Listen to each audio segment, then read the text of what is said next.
Do you know the best way to find out if a person really cares about you?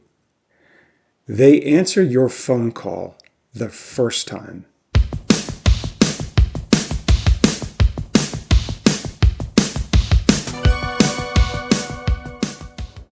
Mac Engel, Fort Worth Star-Telegram, Engel Angle podcast here on the Sunset Lounge. I'm a little bit delinquent on this week's episode because a little family drama. Parents, all that kind of fun stuff. So I digress with the excuses. Now we'll get back to the episode that is part 2 of the original one that aired last week of an interview that I recorded last year. Really ahead of things. This episode, just as a reminder, this episode originated when I was in high school. Forget that. Let's go to middle school. When I started the relationships with these two guests. First guest is Jay Query, who has his own sports radio talk show in Indianapolis, Indiana. He's been a mainstay of that media scene in Indiana for a long, long time. He is also one of the few voices of IndyCar racing, calls the Indy 500 every year. The other guest is Mr. Adam Alexander. Adam is probably the most prominent television play-by-play voice for the sport of NASCAR. Now, what's significant is that I went to high school with these two guys. Jake, I've known since we were in the 6th grade, but Adam and Jake, we were together as juniors and seniors in the radio, TV, film classes at the J. Everett Light Career Center in Central Indiana, which was attached to our alma mater, high school alma mater, Indianapolis North Central High School. And we were juniors and seniors. We all three aspired to go on into the world of sports media as a career. Sure enough, 30 years later, we're still doing it. So, without further ado, here's part 2 of that interview with my friends Jay Query and Adam Alexander. So here's the thing. So IndyCar's got a race, not this season, but I think it's next season in Dallas, right? Mac? So all 3 of us could go out to dinner. That's right. Jake will be buying me dinner. That's outstanding. I'll find us a nice, expensive steakhouse. Listen, if Adam's there, Adam's buying the dinner. Damn right. I was going to say, he's got the corporate expense account. We can knock that out of the park. If I'm there and I'm working, I'll invite a producer because they always buy the dinners. That's right. Well, hey, Adam, it's $21,000 with the per diem, so let's go. There's one thing I've asked people like us, but it certainly relates to us. Did you, and I'm sure you've gotten it, in some point between 1991 and 2024, you have received some quiet, subtle, personal, unintentional validation from somebody you read or watched when we were young, that was on TV, that somebody that you looked up to, that somebody said, I want to be that guy, or something along those lines. And they said something to you that was a seal of approval that felt like, I'll be damned, I made it. I did it. What were those moments for you guys? You want to go? You know, I would say one of the most influential relationships I had that really, changed my outlook was when I was in college. Purdue played in the NIT in Indianapolis. And they played in Indianapolis because you know how the NIT works. You got to have a venue to play in. Right. And Purdue had advanced and Mackey Arena wasn't available. And so they played at Market Square.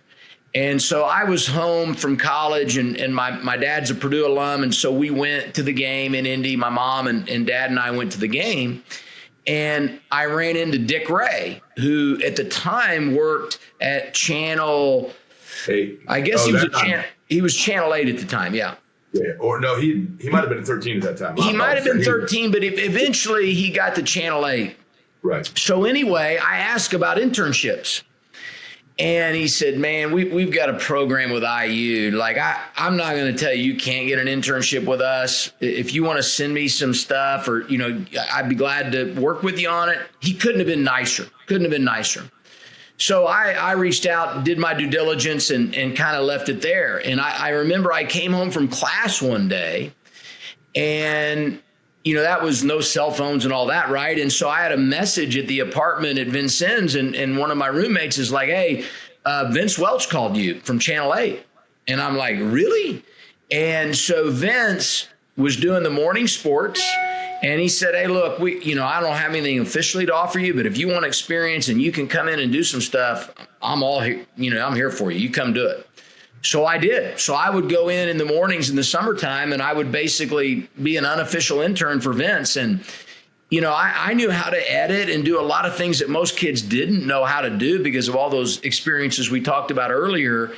And, Vince's career took off. Vince, started working for ABC and doing IndyCar and eventually came back and worked at Fox. And so to see how that relationship developed and how both of our careers took off and where we landed and all those things was pretty remarkable when I considered how it started and the chance he was willing to give me and the confidence it infused in me to be a part of that at a place like Channel 8 when I was in college was really cool. So, there's a lot of people that have been influential and made a difference, but that's one that will always stand out.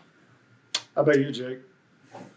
For me, it's, I'll be honest. I remember, Adam and I both, I've run into Adam at races and, in work and non-work situations. And I've seen, his parents with him, right? And I've seen how proud his parents were of him. And I feel the same about my parents with me. And I think that, and I know I speak for Adam in saying that's first and foremost, right? When you get that validation, that your parents are proud of you. It is a big thing. For me, it wasn't really anybody industry-wide. It actually just happened to me about a month ago. I'll be honest with you guys. And you guys both know him. You know what he means to me. But at the beginning of this year, in January, I got a text message from Dr. White, who was our principal at North Central. And it said, do you golf? And I said, I don't. I've actually been almost anti-golf my whole life. And he said, well, I've taken up golf in my retirement and I'd like to teach you to golf. It's my New Year's resolution to teach you to the point where you can then play around and golf with me. And I felt a little bit guilty because my dad, I know, always wanted to kind of golf with me too. And I thought, well, if Dr. White teaches me, then I can golf with my dad, right? So it's kind of a buy one, get one, I guess. And so I really thought to myself, man, there's only one guy that can actually drag me out to do this, right? And so I said, okay, fine. So I started meeting with them and going every week, just the two of us for golf lessons, just this past year. And I thought I'd never hear, I thought he's not going to follow up on this. And boom, March 1st hits and he's like, okay, spring's here, let's go. So anyway, about 3 weeks ago, I was doing the radio show. I did an interview with, one of the historical black colleges. And so then later that afternoon, I'm on the golf course with Dr. White. And I mentioned this interview, and that led to a conversation of the two of us talking about historically black colleges and basketball. And I mentioned a fact. And Dr. White said, man, you have so much knowledge of sports. It's amazing. Your brain is like a vault. And I said, well, I'm not going to lie to you.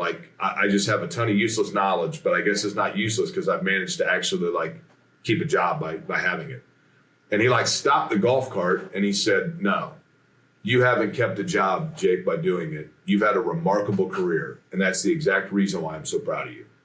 And that right there to me, amongst television people or network, anything else that could happen, because it goes back to, guys, and it's why I always am reaching out to you guys and why, for me, everything goes back to the root of what inspired me, what drove me, and the people that I wanted to make proud, right?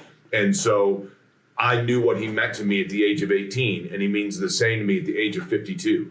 And that, to me, carries more merit than somebody professionally along the way. Not that I don't appreciate those people, but to me, the root of that just goes back to that kid in me and that fire that's still in me.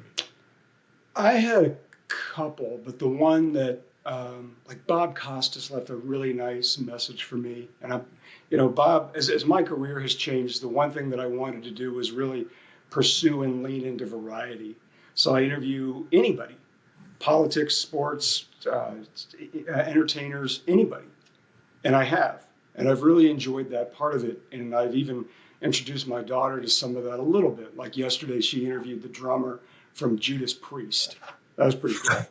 Right. Dan Jenkins was a longtime Sports Illustrated writer. He's an author. He's a great guy. And he was from Fort Worth. And for whatever reason, he liked me. And he died, sadly, a number of years ago. And he endowed scholarships to TCU. And his wife, his widow, had been invited to the dinner. And she invited me as her plus one. that meant a tremendous amount to me personally because I knew what that meant. And Dan didn't suffer fools, and he was the best. He's great. But the one that meant the most, I did a TED Talk several years ago, and the concept of it I really liked. I thought I didn't think I executed as well as I could have, but my dad saw it, and my dad's a Depression era kid, and Jake, you know my dad. Showing any kind of emotion for that guy is not like an easy thing. It's just not. And he said he was proud of me. And it was a really awkward thing for him to get out. But that's the one that I know he was, but he had a hard time. He has a hard time saying that. But I would say that's one that meant the most to me because, like you said, Jake, you know, you, Adam, all of us, that you want to make those people who gave you so much, you want them to take pride in you. And for him to say that meant a lot. Yeah. Well, Mac, your dad's name's Ted, so it was a TED Talk that led to a TED Talk, right? Damn right it was. Thank you very much. Cool. I appreciate that. That's pretty cool. Yeah. When you think about when we were kids and we were doing this as high school students, can you remember anything that we did? I can think of a couple that you think, how the hell did we get it? Like, what were we doing? And like stuff that we thought was cool and witty and funny at the time that we look back on, it's like, what the hell were we possibly thinking? Every game Adam and I did, first and foremost. Mac, the time that Mac did a television segment saying that the Pacers had made a trade for Larry Bird and Bill Laimbeer, Isaiah Thomas. Made it up. Listen, Adam, I mean, when I think about, so Adam and I had this logo that we made. It was like the Dodger logo, but it was a JA for Jake Adam Broadcasting. And when I think about, and Mac, the same is true for you. I mean, when we did football games, but I'm not kidding you guys. Like when I think about doing those games, every memory I have is like just laughing uncontrollably. Yeah, we enjoy it. I mean, Adam and I, everything from, I mean, Adam, you know, I mean, I got kicked out of a game by the Terre Haute Police Department. I got, you know, you one time grabbed a broom and were, you know, sweeping the floor at halftime. I mean, we just hammed up stuff all the time, constantly, right? Mac, you and I going to Massillon, Ohio and going to the Hall of Fame together. Yeah. I mean, but it was just nonstop fun. I mean, that's the thing. And I think, I don't know that I've ever had, I mean, I have, don't get me wrong, I definitely have, but like just at its core, all we knew was that we were out there to have fun. And I think other people had fun with us as a result of it. You know what I mean? I don't think that we really did it at the cost of anybody more often than not. We just had fun with it, and it was just nonstop laughter. Do you remember, I mean, Adam, do you remember, or even, like I still have some recordings of some of that stuff. It's on cassette tape. And do you ever go back and listen to any of that by any chance? Like when you thought, oh, I was pretty good. And then you hear it as an established professional who's done it for a while, and you think, oh my God. No, this is not good. I don't really go back and listen to it, but I'll tell this funny story. As we know now, everything's on television, right. You know, but there was a time when we were doing this in high school that even our favorite teams at the college level, not every game was on TV. You know, sometimes you just had to listen to it on the radio if you were going to access your favorite team. And I remember my grandfather on my dad's side, huge Kentucky fan. I mean, huge Kentucky fan. And we went back to Southern Indiana for Thanksgiving or Christmas or one of the holidays. And Jake and I had done our first game. I was a junior in high school, and it was shortly after we had done our first game together. And I had recorded a portion of it, and we were playing that for the family. You know, like it was just so exciting to think that we had that opportunity. And we were playing that for the family, for my grandparents. And, you know, of course, my parents are excited and proud. And my uncle walked in, my uncle by marriage. And he was a big Louisville Cardinal fan.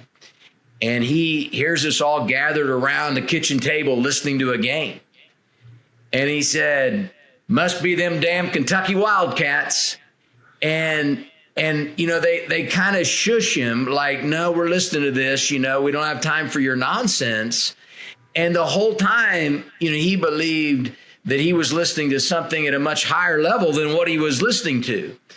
And I've just always been taken back by, what students of the game we all were, and how we followed those that came before us, in particular on a local level. And, there were so many great broadcasters, around Indiana that we could follow and listen to, and how that was interpreted by the outside world. Because even though we were young, if you listened to us at the right time, you didn't first think, well, these are a couple of high school kids, and so I think, the three of us were very much and very fortunate to be ahead of our time in our ability, and, the students of the game that we were to be able to execute at a high level that most people never would have believed that we were, 16, 17 years old.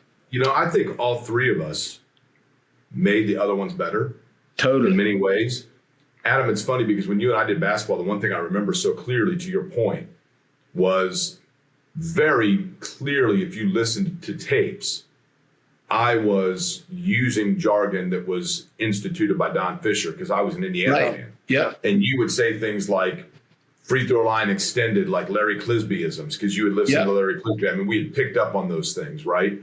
But I'll never forget, we had a game, I think it was our junior year. It might have been that weekend where then Adam and I went and went with his family from New Albany back over to like Washington, Indiana, or Hanover. I think maybe Hanover, Indiana. But anyway, so we're doing this game at New Albany, which was a big deal. I mean, we're like 2.5 hours from home, and New Albany was a big powerhouse school, and it's a big gym.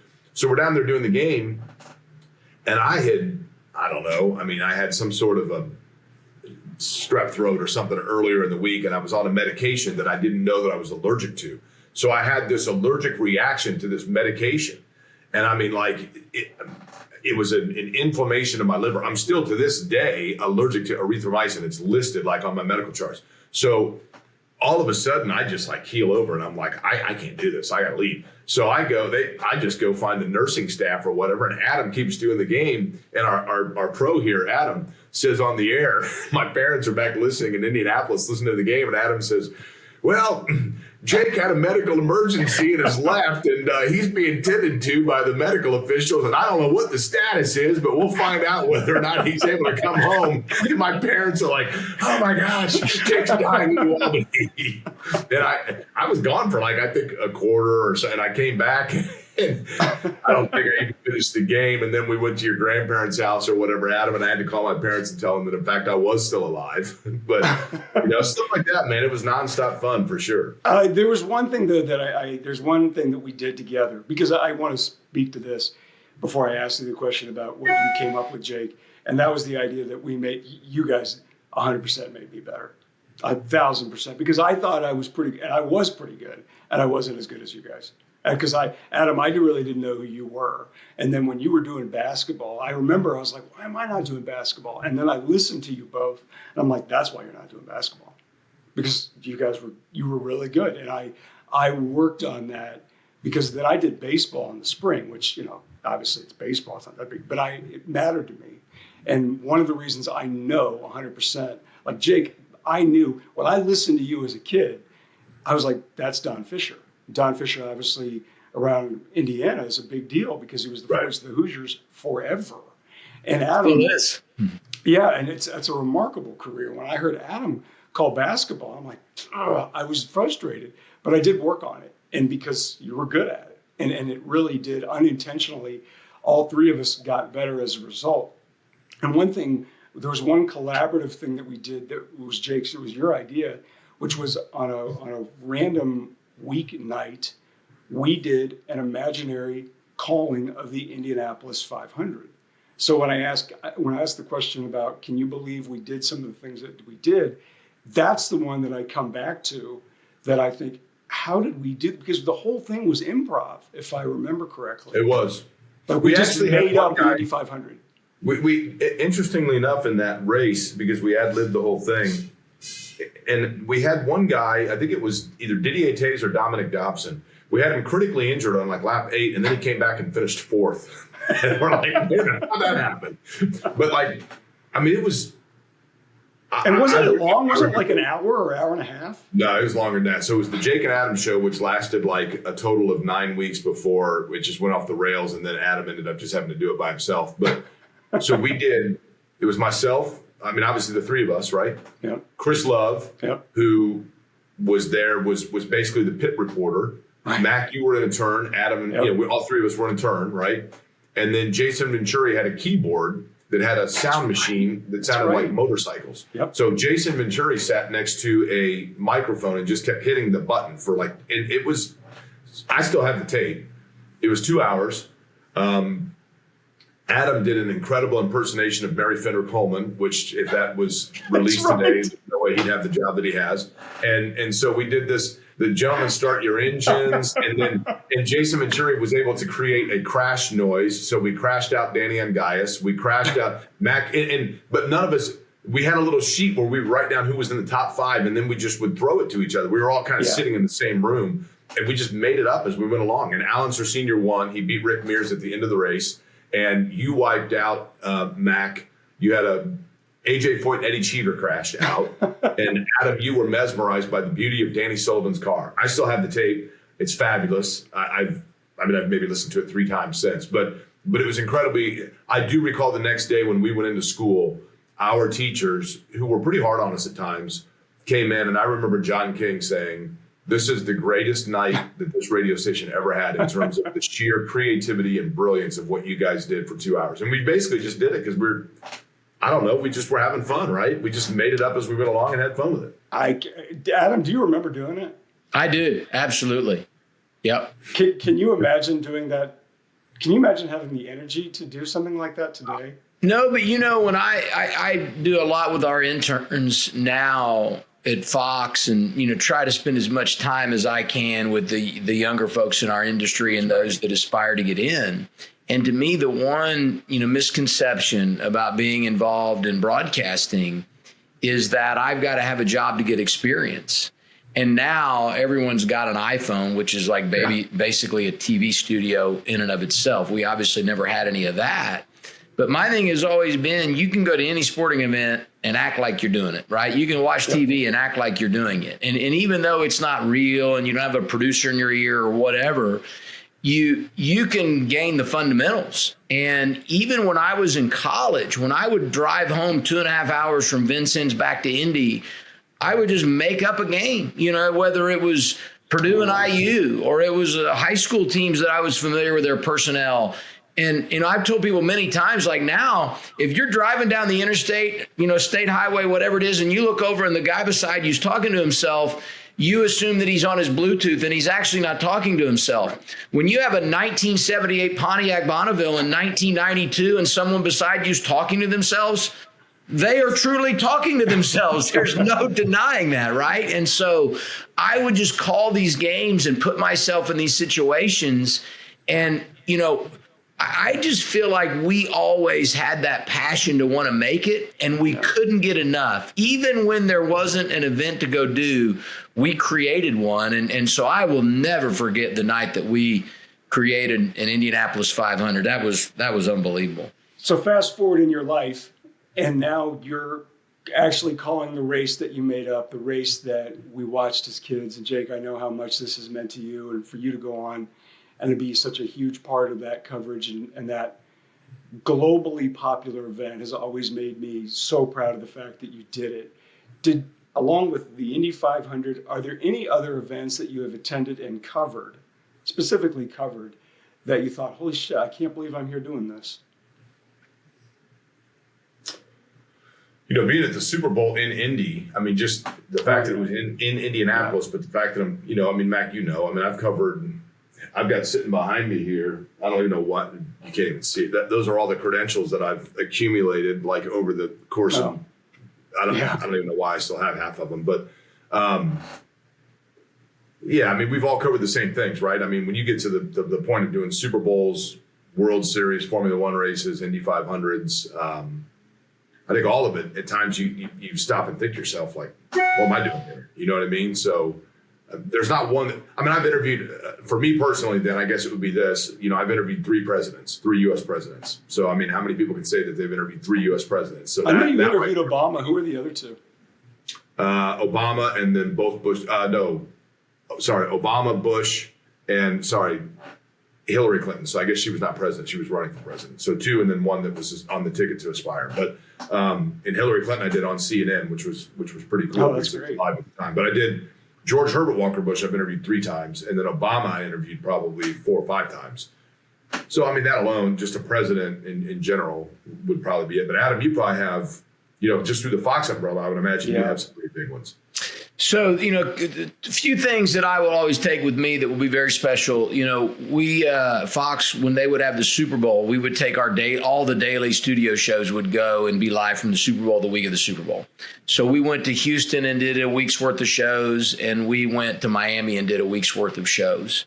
And to be around that atmosphere and, the green room that's just cycling through a who's who of the biggest names in the history of sports was always really, really neat to be a part of. They did the Clash at the Coliseum where they raced the season opening, exhibition race in NASCAR at the LA Coliseum. And so that was, pretty unbelievable to be there and see what was created and be a part of that. And the other thing that really stands out to me is just some of the people that I have had the opportunity to work with on a broadcast. Our format in the Xfinity series at Fox has been to bring up active drivers. And so every Saturday, our analysts would be different. And, we have a guy that works with us that would always be up there and do pictures. And I've just got all these photos of the different folks that I've had an opportunity to work with, and not just work with, but share the broadcast with. And that, that is really, really something that is, given me some great relationships and friendships that I never could have dreamed were possible. And you gain a lot of respect for people when you sit beside them. And so that's been a really neat thing for me. I volunteered at the '96 Olympics in Atlanta. I was a media relations volunteer. And I didn't know, obviously, what was coming for me. I would eventually end up covering the Olympics in Greece in 2004. I traveled all the United States. I've traveled a lot abroad, too, not necessarily with my job. But one of the real advantages, and you guys know this about where I live, everything comes to me now. You got these giant venues, and the area where I live has just boomed in population. So we get everything here. It's to the point where I know I accidentally take it for granted. But if you can name the event, I've probably done it. And I don't say that I'm not boasting about it. It's just I've done it because as our staff size has shrunk, which is a reality of sports media in a lot of places, they're like, okay, it's your turn. You're going. Okay. So when the NBA Finals was here in town, I went to the NBA Finals, the Stanley Cup Final, whatever, World Series. I saw the Rangers win the World Series last year. That was neat. I was really happy for a lot of people. I've been so lucky to go do all these things and interview all these people. And I say that, I'm not kidding myself about this. It's not like they're stunned. Wow, I can't wait to talk to Mac Engel. No, it's not. It's more often than not. And I would say 98% of the time, I'm being interviewed by this person at this platform that's located in Dallas-Fort Worth. Right. That's what it is. And I'm not belittling it. I'm also acknowledging what it is. Okay, it's break time. Got to do a little homework here for the Sunset Lounge. By the way, I don't want to forget, we are celebrating the 1-year anniversary of the Sunset Lounge. That includes the following.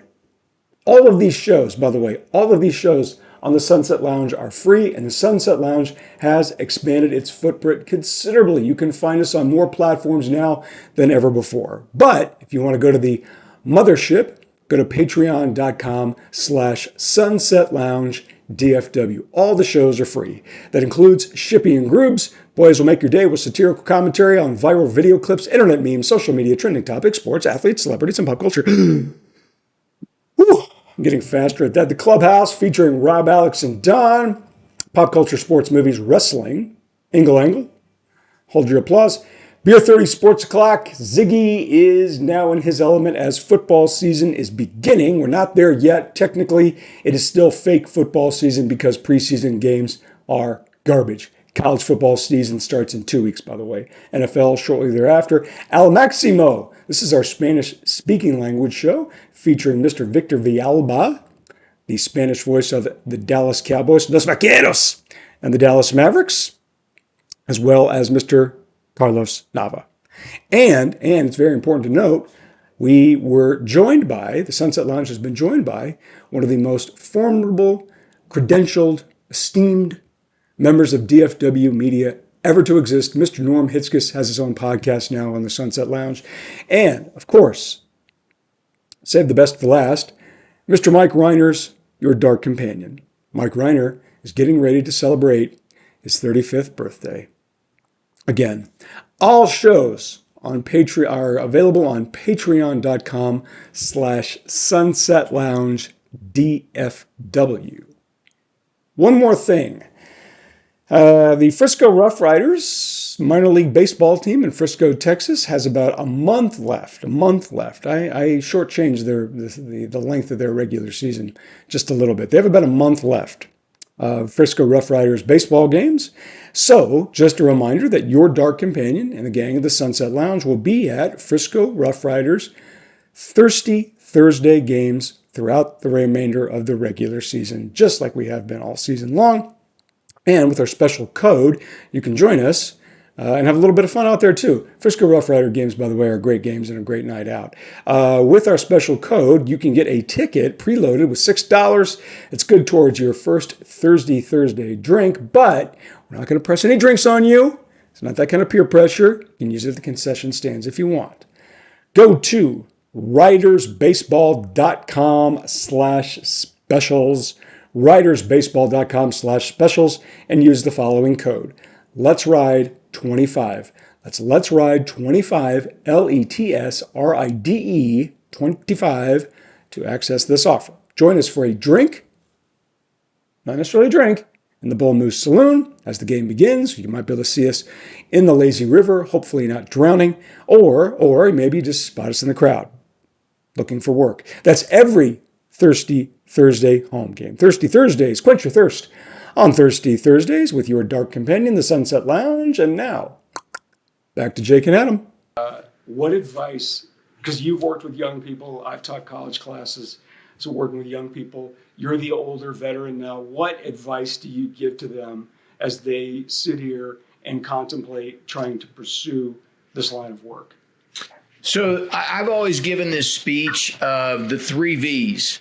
And, number one to me, you've got to be able to create value. Whatever situation you're in, create value. Because as we know, jobs in our industry come and go. And if you're going to get a job, you better be able to bring value. And if you're going to keep a job, you better bring value. So creating value is a big one to me.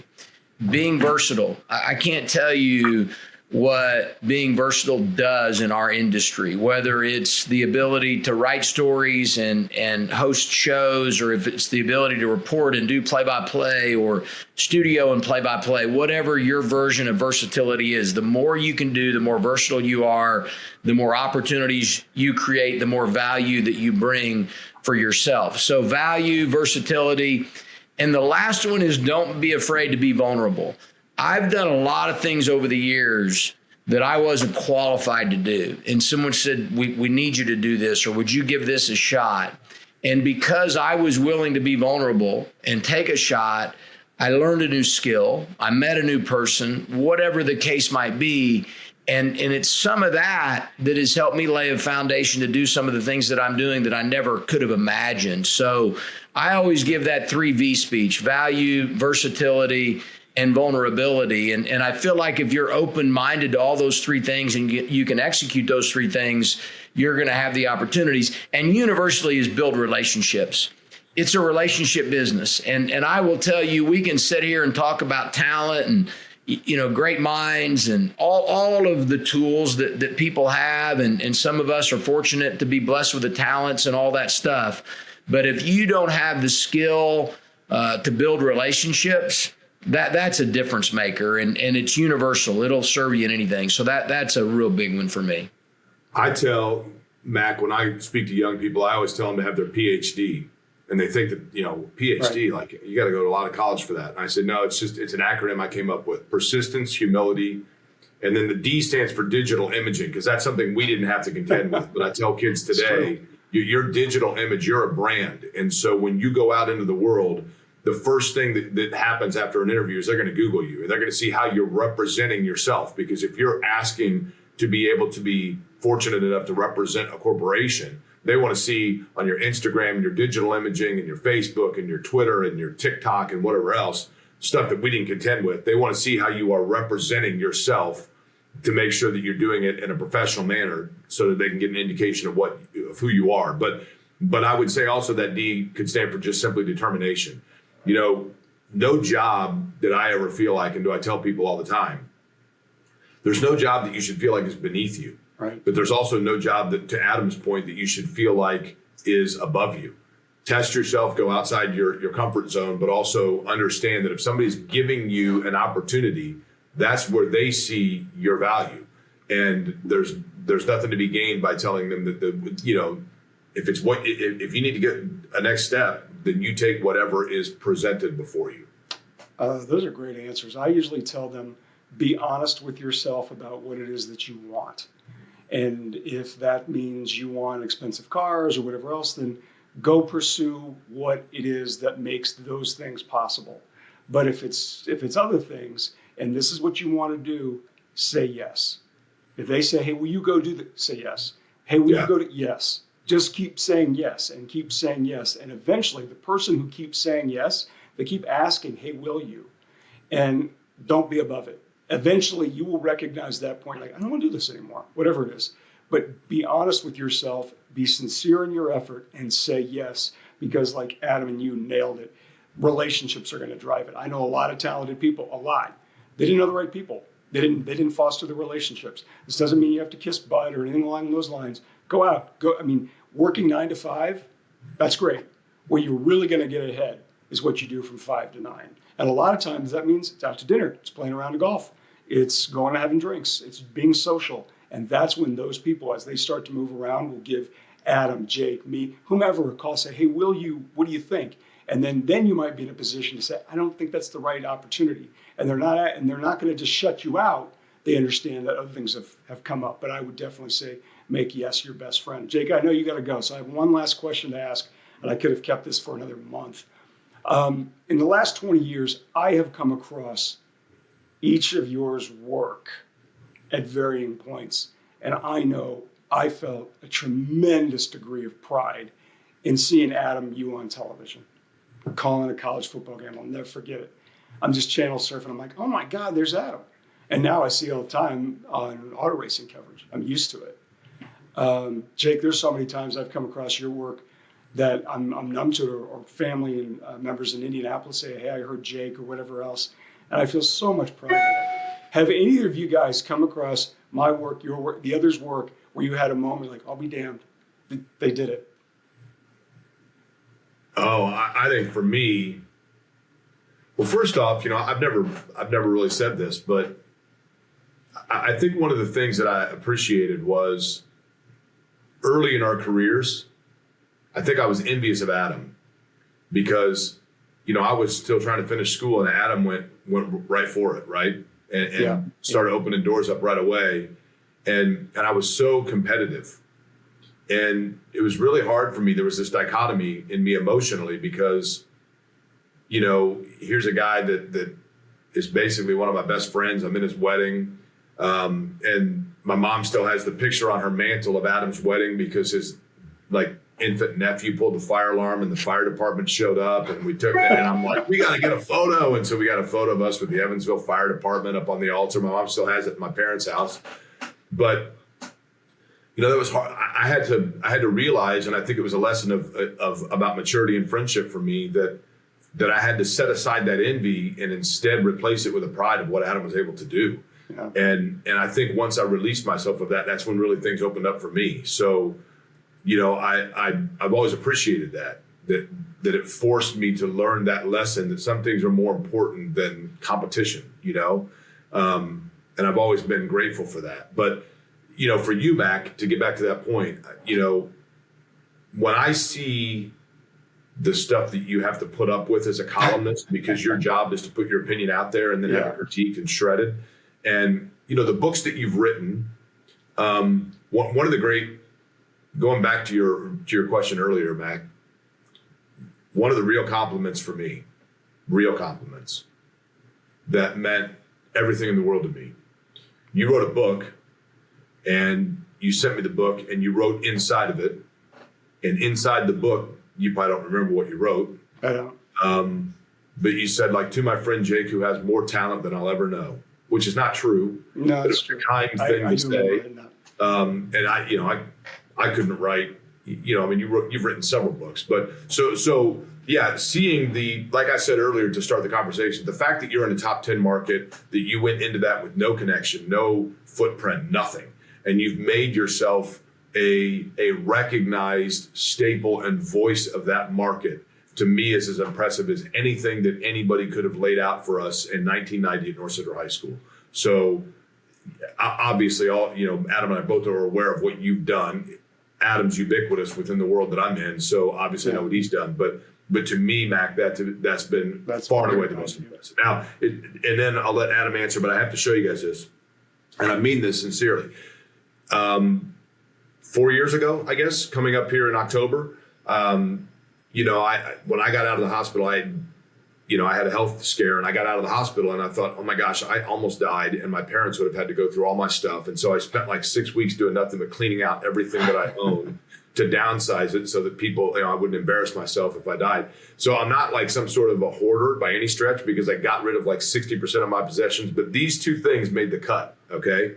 And this, to me, and I'm saying this 98% serious, 2% flippantly, but these two things mean as much to me as anything that I own, because it takes me back to the root. These are the two plaques that I won. You probably can't see them in the glare here. But one of them, 1991 Indiana Association of Student Broadcasters State Finals, first place, radio basketball play-by-play. So, Adam, I won that with you, obviously, and you won it with me. I mean, we both got one. And here's the same thing for football. And, Mac, I won that one with you. Yeah. So you guys have been truly, I never had brothers. You guys have both been brothers to me. And these things right here mean the world to me, because not only was it when I was at the apex of just having fun and the innocence of it, but it was with two people who I most enjoyed doing broadcasting with as much as anybody that I've had the pleasure to do with. A lot of great people over the course of my career, but these things were awesome. So I had to show that to you. They made the cut. They made the cut in the Great Purge. All right, Adam, this is the last one's for you, and then we got to let Jake go do his real job. Yeah, I would say that, it's been really cool as time has evolved and we've grown and moved through these various stages of our lives and our careers to see what the two of you have done. And I know Mac and I have connected a handful of times, when there's been an auto racing event that happened in Texas, when, he and I would have a reason to converse. But I think one of the sarcastic lines that a lot of people use when they're talking about their future is, and then I'm going to write a book. And Mac has done that. Like, I think about this fictitious world that most people live in, and someday I'm going to write a book. And we laugh about that. Most people laugh about that because they know it's this unrealistic thing, would never happen. And Mac has done that and has created, such a name for himself, not just there in Texas, but really using that as a platform other places. And so that has been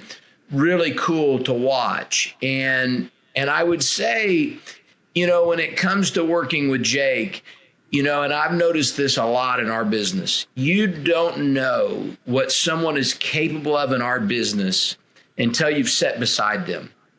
You can watch someone on TV, listen to them on the radio, you can make judgments and evaluations. You don't know what someone has until you've sat beside them. And obviously, Jake and I sat beside each other for a long time.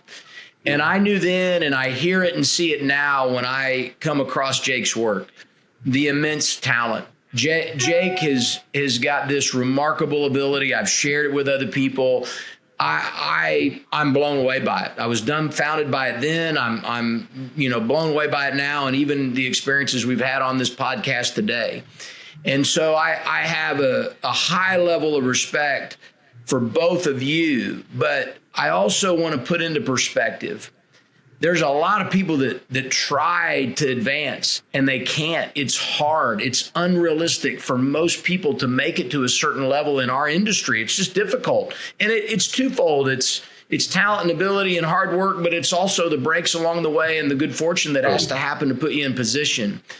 So the fact that the three of us were together, 35 years ago at North Central and graduated together, to be doing what we're doing now and to have had this longevity is truly remarkable and something that, we should celebrate and be very proud of for sure. And I know I'm very proud of what you guys have been able to accomplish and happy for all of it. I can't think of any way better to end it other than I appreciate your both times and your talents and the fact that I can say that I was a little bit a part of your considerable personal, professional success. It's meant a lot to me, and it really has. It's nothing that you can write down, and it's meant a lot to me. And I've wanted to do this for a long time. And Jake, I know you got to go. Thank you guys from the bottom of my heart. It really means a lot that I was able to do this and we were able to get together and reminisce and not only that, appreciate each other's efforts and success. I wish you both the absolute best of health, and I look forward to getting together when the IndyCar race comes to town, because that means Adam will be buying us dinner. That's right. All right. See you guys. Thank you, guys.